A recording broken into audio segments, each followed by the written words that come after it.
Gracias, buenas noches, bienvenidos a este encuentro. Hoy les invito para que compartan con nosotros un programa muy especial.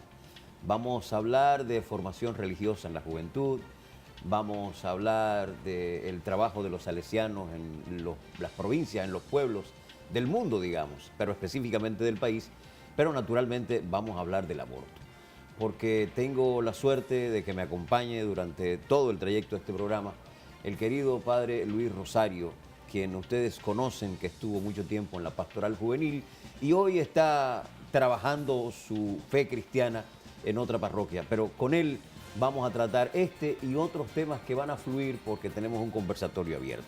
Gracias por estar con nosotros en este nuevo encuentro.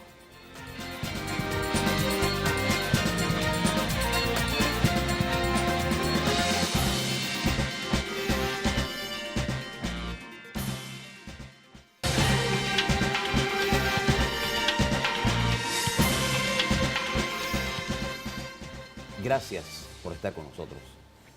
Les decía en el introito del programa que vamos a tener un diálogo abierto porque él es una persona conversadora, una persona con grandes experiencias en el trabajo comunitario y esto da pie a que constantemente esté haciendo las prácticas de la oratoria. Lo conocí siendo muy joven, me tocó la suerte de nacer justo en el mismo barrio donde él nació, porque él también es mocano. Y desde ahí nos convertimos, digamos, en una familia, porque mi mamá, su papá, su mamá, como que exactamente eso eran. Si les digo que a su mamá la traté de siempre como tía, o sea, ya ustedes pueden imaginarse la familiaridad que hay entre el padre Luis Rosario y yo. Te puedo seguir tratando de tú en el aire, ¿no? Pero ven acá, si me trata de usted, te pongo una multa, se me complica.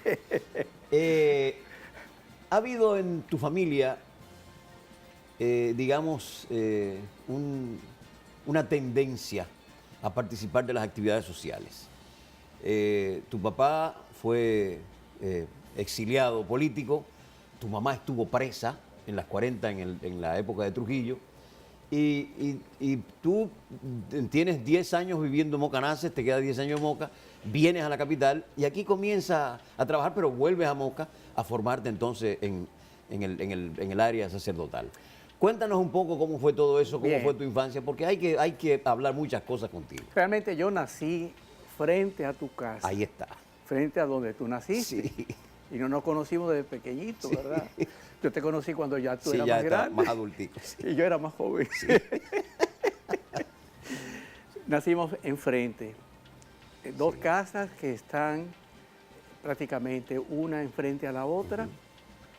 Dos familias que se han querido mucho siempre, toda la vida. Yo tengo realmente una debilidad muy especial por tu mamá, Rosarito. Sí. La tuve por tu papá, don Pepe. Y realmente fue una relación muy profunda, digamos, de simpatía, de empatía y de cercanía. Entonces, yo nací allí, duré en Moca, no sé, unos cuantos años, muy pocos, y después nos trasladamos a Santo Domingo, al barrio de San Carlos. Me bauticé allá en la parroquia del Corazón de Jesús, en el santuario, y en la capital, entonces, me acerqué, porque vivíamos también cerca, al oratorio Don Bosco, que era realmente algo maravilloso. De ahí surgieron figuras como Marimota y tantas otras gente que definitivamente han marcado lo que fue ese trabajo que hicieron los salesianos. ¿Se llamaba la escuela Cuba, donde ellos estaban? ¿O no, estudiaste en una escuela que...? Yo estudié en la escuela Cuba. La escuela Cuba está en Villacón. Sí. Por un tiempo, porque era un caserón viejo, parece, no he visto la historia. Pero no era de salesianos la escuela. No, es una escuela pública, ¿no? La escuela pública, un caserón viejo, parece que lo construyeron los norteamericanos, pero no estoy seguro. Y una escuela del trujillismo, ¿no? Sí, es previa al trujillismo. Yo Sí. creo que en la práctica eso existía antes de Cuba me Trujillo. imagino que tenía alguna relación Trujillo con Batista y ese tipo de cosas y por alguna razón le Sí, pusieron Cuba. pero yo creo que era después. anterior al Ah, régimen perfecto. tanto de Batista de como al Batista. régimen De Trujillo. de Trujillo, a pesar de que Trujillo al final, tú sabes que se envalentonó contra Batista y le hizo la vida imposible. Sí, y le aquí. cobró unos Le cuartos aquí. cobró los cuartos y todas Sí. esas cuestiones. Batista tuvo que salir corriendo Sí. de aquí porque no soportaba ya Sí. el peso de Trujillo. Sí. Pues bien, claro, yo estudié en esa escuela pública, pero iba al Oratorio Don Bosco. El Oratorio Don Bosco era un centro abierto, yo era monaguillo incluso ahí. Éramos 120, alrededor de 120 monaguillos, lo llamamos el cuchirato, ¿eh? El cuchirato. Uy, ¿por qué? Porque, no sé por qué realmente, pero había el que Era bachiller con- coordinaba, el grupo de monaguillos, era llamado cuchiro. Pero Ah, no sé ya, por qué realmente perfecto. no tengo ningún tipo de No hay, digamos, de no hay una dato. referencia que determine la razón. Es una tarea todavía por razón hacer, por la porque que hay muchas cosas que aparece uno la sección. sabe y no sabe por qué. Sí. Entonces, ahí estuve en el oratorio, éramos más de 1000 muchachos cada semana en el oratorio Don Bosco, porque no existía otro tipo de entretenimiento, de lugar de acogida, etcétera. Y los salesianos se entregaban de una forma tal que definitivamente dejaron un profundo recuerdo, tanto en aquellos que tomaron otro rumbo después, como en aquellos que fuimos y nos Pero convertimos después en salesianos. la comunidad era muy reducida. Había poca gente en la comunidad Claro. donde estaban trabajando los salesianos. Allí prácticamente estaba en la frontera con lo que se conocía como el aeropuerto General Andrews, Sí. que está donde hoy llaman Miraflores Sí. y que colinda con lo que es el Palacio de la Policía, Ya. hoy el Leopoldo Navarro. Entonces, era una ciudad pequeña, en cierto sentido, no es que hace tanto tiempo que nosotros vivíamos en ese entorno, ¿verdad? También para que la gente no vaya a Sí, pensar que mal de muchísimos nosotros, años, ¿verdad? te comienzan a calcularte los años. Bueno, y después entonces nos encariñamos con la obra salesiana hasta el punto de que un grupito de los jóvenes adolescentes que estábamos en oratorio nos animamos para irnos al seminario menor. Y efectivamente así fue. Como tú dijiste, estuve en Moca, pero no fue mucho tiempo, fue un año solamente. En la escuela agrícola, no, Frente a la era escuela la agrícola, granja, se la llamaba granja en esa agrícola, oportunidad. frente a la granja agrícola, que dejó también muchas huellas positivas de peritos agrónomos Sí, sí, en una todo el país, que cantidad después enorme. continuó en La Vega, donde está lo que hoy se conoce como Instituto Agrícola Bueno, Salesiano. la estrella del arte nacional, Luis Ovalle, se hizo agrónomo precisamente ahí, ¿no? Perfectamente, hay un montón Mi de hermano exalumnos. Rafael. o sea, un grupo. Rafael también estuvo allá. Sí, sí. Y se hizo agrónomo Sí, también. sí, se hizo Pero ven agrónomo. acá. ¿Y tú qué te hiciste? No, yo fui bachiller y luego estudié administración de empresas en la universidad y luego, bueno, pues me ligué con este mundo de la De comunicación. la Y aquí me he quedado, comunicación. y aquí me he quedado. Administrar la comunicación. Pero bueno, pero es desde ti que estamos hablando. Mira, yo quise llevarte por este sendero porque yo quiero que tú me establezcas una diferencia entre la formación, visto el desorden que estamos viendo, que está viviendo la juventud de hoy. Yo quiero que tú me establezcas una relación de el joven que se formaba en los oratorios, eso, el joven que, bueno, acudía a la iglesia, el joven que se integraba a las actividades, digamos, de estos clubes, de estos grupos salesianos, con el grupo de hoy. Tenemos que establecer diferencias, claro, en términos poblacional, pero ¿hay alguna diferencia? ¿Tú sientes que hay alguna diferencia en términos de formación? Hay una grandísima diferencia. No es evocando el pasado, No, pero porque jamás, definitivamente evocar el pasado es algo negativo. No, ¿eh? jamás. Y se Ningún puede tiempo pensar pasado fue mal. mejor, ningún tiempo Sí. pasado fue mejor. Pero sí, había una diferencia grandísima. ¿Sabe cuál es? Aquella que marcó tu vida y aquella que marcó mi vida. La familia. La familia. En ese entonces había un concepto de familia mucho más, digamos, elevado del que hay ahora. En este sentido, la familia era responsable. Nuestros padres se entregaron al servicio de sus hijos y sus hijas, ¿verdad? Y mi papá y mi mamá nos dieron el testimonio hermoso de durar 73 años casados. Y se separaron no porque se divorciaron, como hace muchas veces ahora la gente, sino porque la muerte los separó. Primero mi mamá, con 90 años de edad, que como tú dijiste, tuvo que ir a las 40 en los tiempos de Trujillo. Y mi papá, a los 100 años de edad, que estuvo en el exilio, estuvo en Puerto Rico, ¿no? Primero en Brasil. Ah, Brasil. En Brasil y después estuvo en Venezuela. Y cuando Venezuela, terminó el régimen, entonces regresó. Estuvo incluso hasta en la selva de Choroní, que se llama, que no está, bueno, más o menos una distancia prudencial de Caracas. Y allá estuvieron practicando, cosa que a mí me parece horrorosa. Pero ahora que tú hablas del tiempo juntos entre las parejas, ¿la sociedad no lo obligaba a estar juntos aún sin el deseo de estarlo? No había una presión social. Había una presión social, pero las presiones no son malas. Las presiones pueden ser buenas. Pero ¿cómo yo voy a estar con una persona con quien yo no me siento bien? Sí. ¿Y cómo le voy a forzar la vida a una mujer que va a estar conmigo solo porque la sociedad se lo exige? ¿Sabes por qué? O sea, ¿cómo se puede lograr eso? Si tú cuando te vayas a casar, lo piensas, lo meditas, lo reflexionas, lo preparas. La gente para llegar a ser bachiller duran, ¿cuántos años? 10 años o algo así. 10 años. 4 o 6 más 6, 8 más 6 son, qué sé yo. Bueno, y después 14 tú te tiras a hacer una profesión, administrador de empresa, sí. Abogado, o lo que sea, y te tiras entonces 20 años estudiando, y te preparas. ¿Y qué resulta? Cuando te vas a casar lo arreglas en 3 meses, o en 2 meses, o en una noche, o en una noche. Sí, pero hay matrimonios que se suceden en una semana y perduran por toda la vida. Está bien, Y hay matrimonios, yo tengo un amigo que duró aproximadamente 15 años de amor con una señora, se casaron viejos los dos, y después que estaban juntos se dieron cuenta que no podían estar juntos. Bueno, entonces hay un problema con eso. Realmente esos son los casos excepcionales que el abogado del diablo, que en este caso eres tú, en este momento, está tratando de poner para debilitar entonces el argumento de que la familia es esencial de cada ser humano. Pero hay que defender esa parte. Claro, yo no quiero de ninguna manera entrar en la vida de las personas. Las personas saben naturalmente cuáles son sus propias circunstancias y como decía Ortega, cada uno es cada uno y sus propias circunstancias. Pero definitivamente la familia es esencial.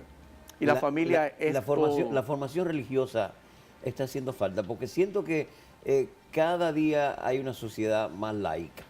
Cada día hay una sociedad que... Desacralizada. Digamos que desacralizada. Que de alguna manera eso pudiera estar bien porque el ser humano per se tiene una condición crítica. Y la iglesia... Va buscando. Pero la iglesia hay un momento dado que no te permite, porque la fe te limita la conciencia crítica. Porque te entiende que bueno, la fe es la certeza de lo que no se ve y la convicción de lo que, bueno, de lo que no existe, pero perfecto, pero yo quiero ir un poco más allá. ¿No será por eso que la juventud anda buscando otras cosas? Mira, San Anselmo decía que no hay fe sin búsqueda de comprensión. Él decía, fides querens intellectum, en la lengua latina, ¿verdad? Sí. Fe que busca la comprensión. Sí. Y decía también que el intelecto, la razón crítica, como tú dices, en terminología kantiana, busca la fe.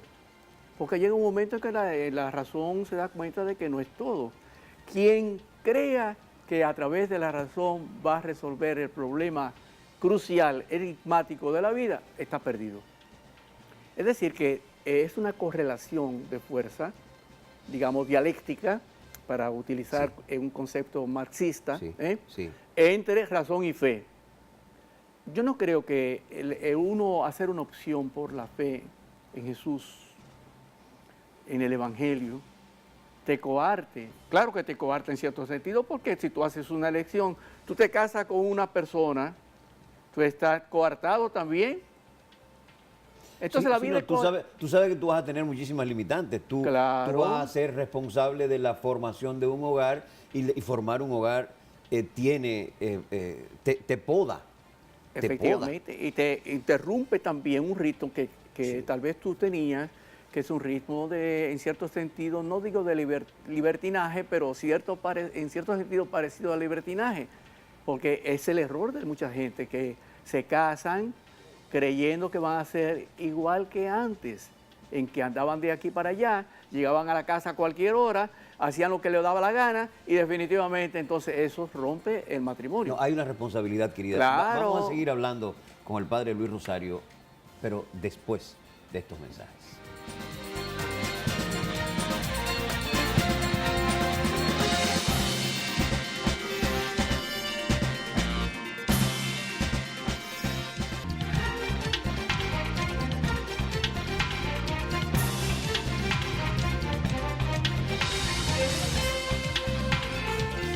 Seguimos en este encuentro conversando con el padre Luis Rosario. ¿Qué pasó con la pastoral juvenil? No me digas que es que pensaron en que ya te estabas poniendo viejo y que había que ponerte en otro lado. Sabes que hay una tendencia, tú sabes que se habla mucho ahora del calentamiento global. Global. Sí, pues hay una tendencia al envejecimiento global. Pero uno dirá, bueno, son los que tienen más de 50 años los que están envejeciendo. No, desde que la criatura está en el seno de la madre ya está envejeciendo. Comienza a envejecer. Ese es el gran remedio y el gran, digamos así, consuelo que tenemos Sí. todos, de que no se trata de 50 años en adelante, sino que es desde que la criatura se engendra. Que ahí, Y vamos se ahí concibe. vamos a caer ahora. Perfectamente. Ahí vamos a caer Es ahora. toda una evolución.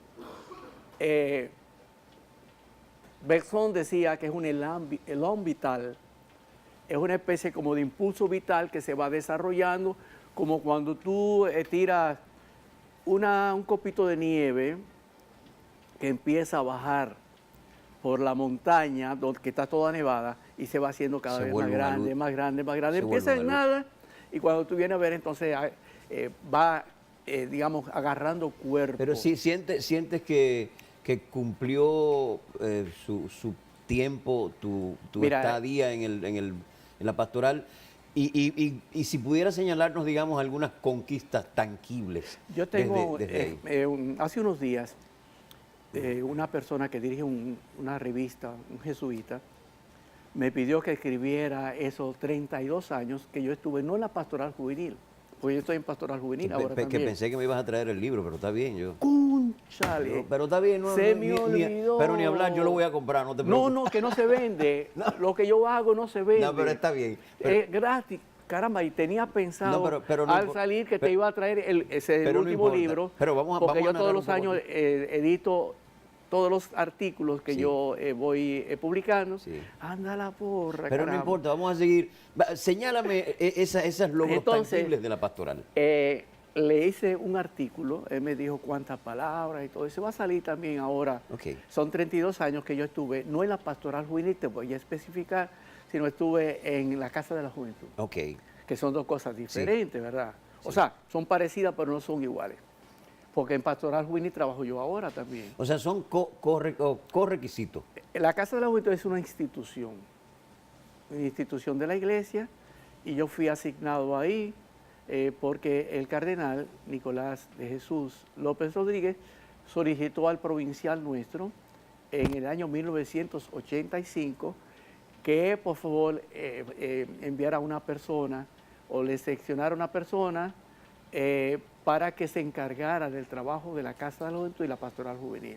Entonces me seleccionaron a mí. Eso es 10 años después de haberte consagrado como sacerdote. Efectivamente, porque yo fui consagrado en el año 1975, el Papa Pablo VI me, digamos, ordenó sacerdote en Roma en el año 1975, el 29 de junio, de manera que tengo 43, 43, ¿cómo se dice? Maraca o 43. No, 43 años, pónselo así. Bueno, 43 años de ordenado sacerdote, que no es paje coco, Sí, no ¿verdad? es paje coco. No es paje coco. Entonces, Así dicen muy bien los ibaeños, no es paje coco. no es paje coco, ¿verdad? Y que no es cualquier cosa. Entonces, estuve 32 años, lo que parecía que iba a ser un aguántame ahí, un tente en pie, una cuestión de un par de años, unos cuantos años, se convirtió en 32 años, porque hasta que el cardenal estuvo de eso, Estuvo de como arzobispo tal, de Santo sí. Domingo, de arzobispo de Santo Domingo, Sí. porque él sigue siendo cardenal. Sí, sigue siendo cardenal. Pues me quedé allí. Y yo trabajo en pastoral juvenil siempre, porque nuestra vocación, lo que quería decirte es eso, que yo soy salesiano. Los salesianos tienen como misión y como vocación trabajar con la juventud. Sí, sí. De manera que no es una cuestión excepcional. San Juan Bosco. Don Bosco, efectivamente. Tú has estado en el vórtice de la crítica de grupos feministas, de grupos, digamos, de avanzada. De avanzada. Digamos, digo yo para decirlo, pero digo yo para decirlo de alguna manera. Bueno, ¿no? tú estás usando términos que no son. Yo espero Tú que me lo no vas a sean corregir. tuyos. No, tú me lo vas yo a espero corregir. que no sean tuyos No, esos pero términos. tú me lo vas a corregir. definitivamente, Tú me lo vas a corregir. Digo yo, porque estamos hablando de que nosotros somos el tercer país del mundo que todavía está No, penalizando esos el son aborto. esos son datos que se ofrecen para engañar bobos. Está bien. Son Entonces, engañabobos. yo quiero que... Igual que el de avanzada también es un engañabobo. Pero yo quiero que arranquemos con el tema porque tú has estado de frente y has dicho que la ley para despenalizar el aborto, ustedes se van a oponer todo el tiempo. Sí. Vamos a oír esos argumentos y vamos Muy a bien, dialogar. muy bien. Yo desde que me fui ordenado sacerdote y vine aquí a la República Dominicana, porque estuve 11 años fuera estudiando, una parte en Puerto Rico, después en Italia y después en Alemania, yo empecé y me di cuenta que este era un tema que era importante en la República Dominicana, en nuestro país.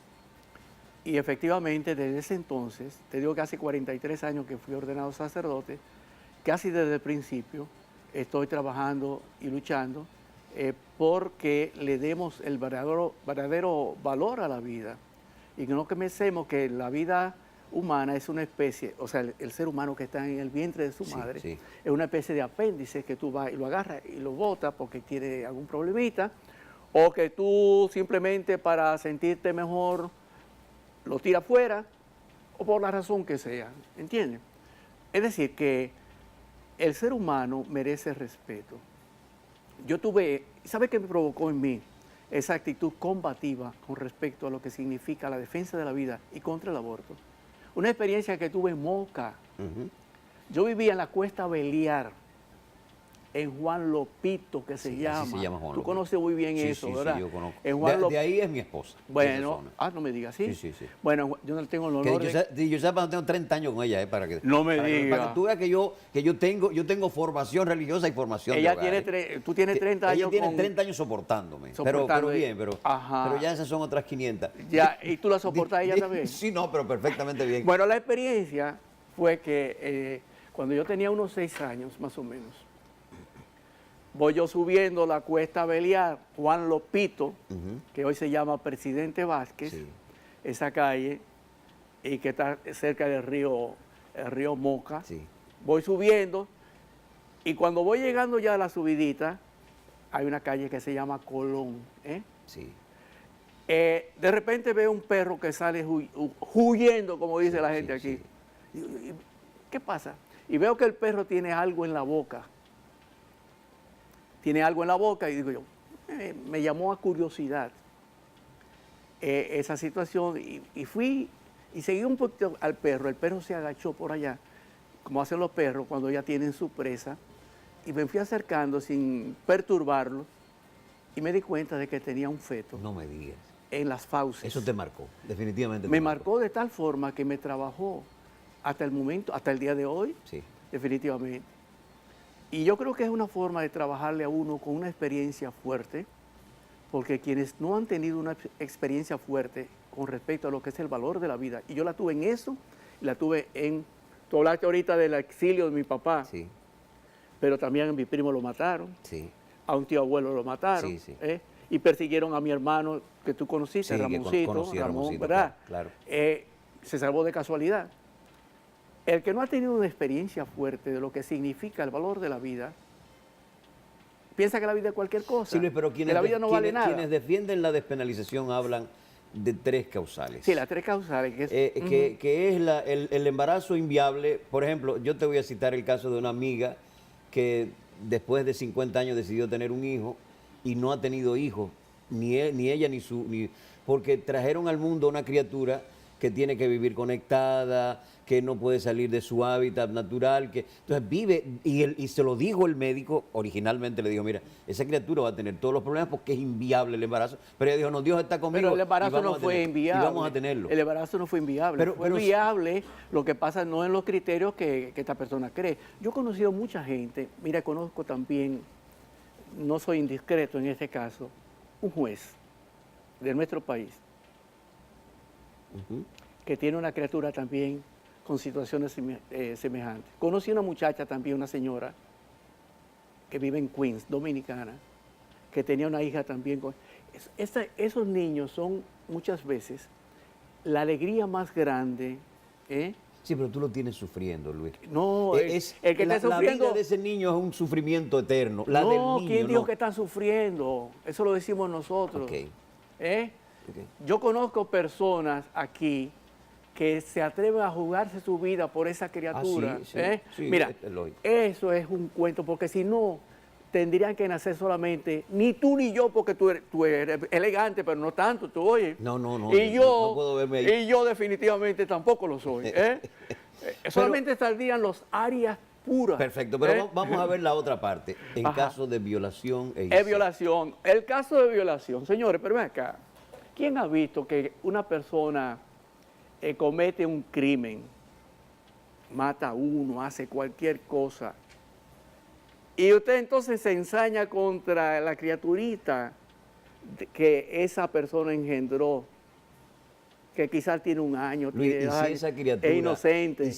Y si esa criatura es el retrato, el video del episodio desagradable que tuvo que pasar esa mujer, ¿cómo se puede manejar? Porque mira, es un asunto de manejarlo. Psicológicamente se puede manejar.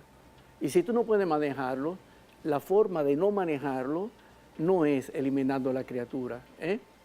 Porque más difícil es manejar un aborto, y yo te lo digo porque tengo la experiencia de mucha gente, o sea, soy sacerdote, y el sacerdote tiene que escuchar muchas cosas, y tiene que oír muchas lágrimas.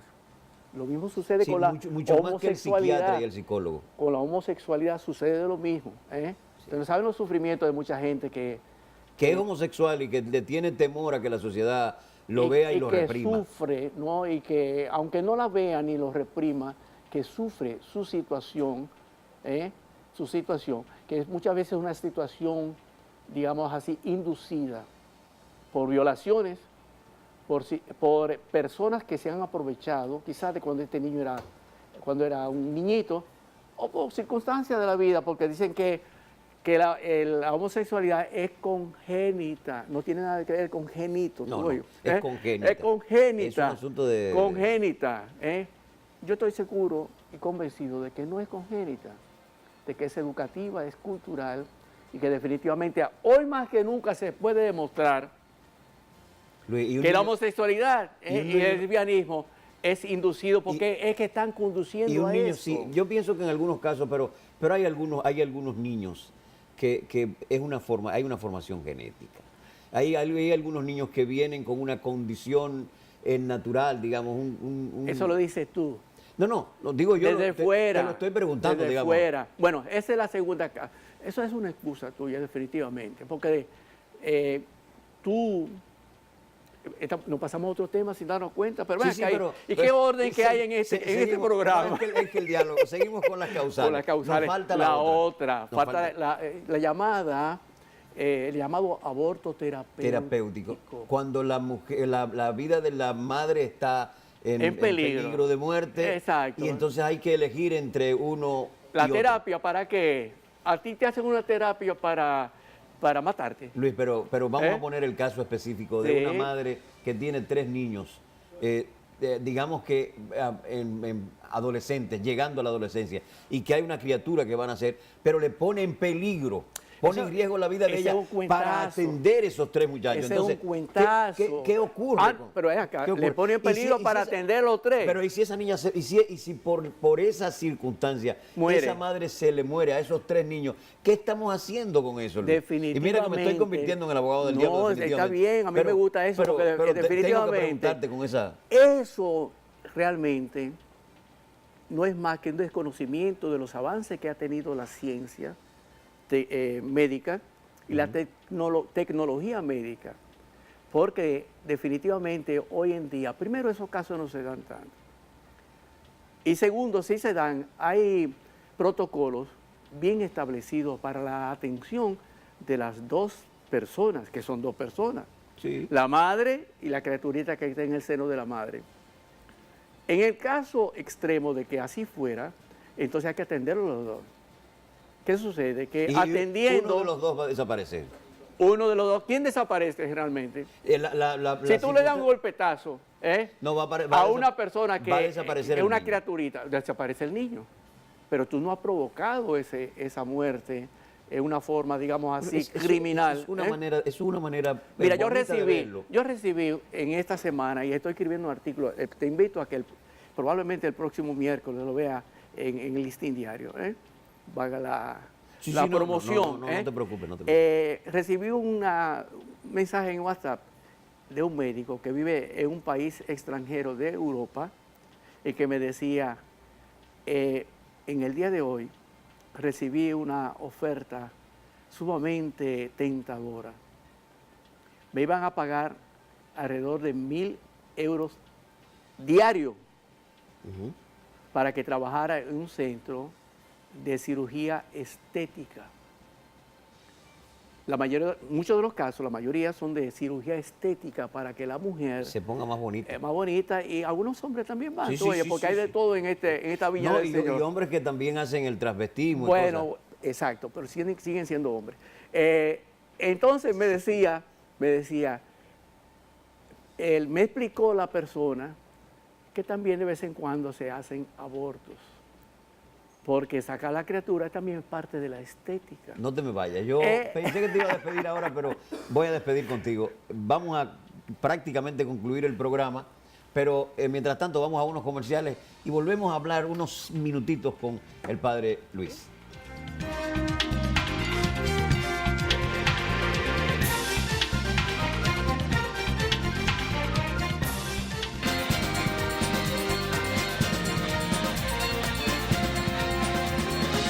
Nos quedan escasamente minutos.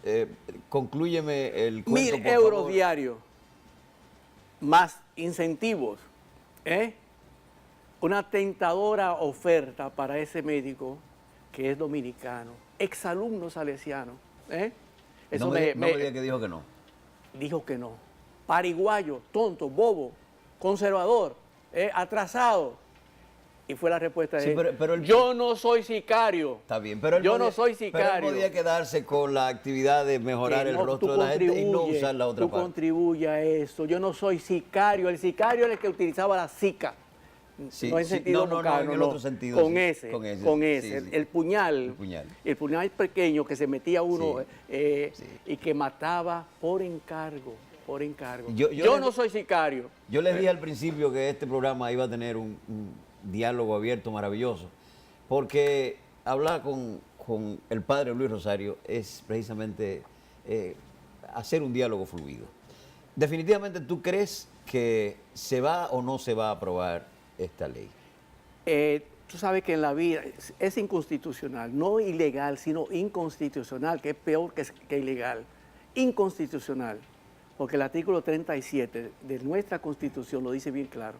La vida es inviolable desde el momento de la concepción hasta la muerte natural. ¿Cuándo se entiende que ya se concibió una criatura? Pero la ciencia... ¿Al momento de la fecundación? La fecundación, el genoma humano ya está ahí completo, ya está... Todo lo que son las informaciones de un ser humano están ahí.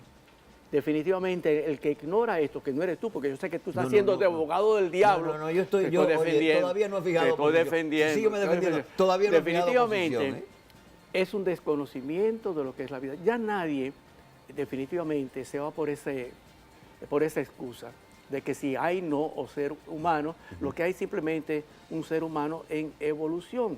Por eso te hablaba del envejecimiento global, que empieza en el momento de la concepción y termina naturalmente cuando Dios así lo quiera y que vayamos junto a Él. Que esperamos para ti que sea tarde. Bueno, tú, oye, soy generoso contigo. Yo lo que quiero es ver hasta dónde esta lucha va a llegar. Yo sé que tú no vas a desmayar.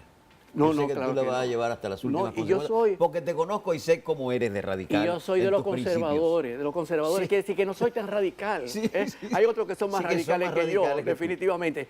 Y nada de conservadores, nada de retrasados, nada de, digamos así, del medioevo, porque definitivamente lo que interesa es que el ser humano viva con dignidad, y la dignidad no está en quitarle la vida a nadie. Yo pienso que así debe ser. Señores, concluimos una semana de inundaciones, una semana de mucha lluvia, una semana del polvo del Sahara, pero también recordamos dos episodios importantes en la vida del arte y la literatura hispanoamericano.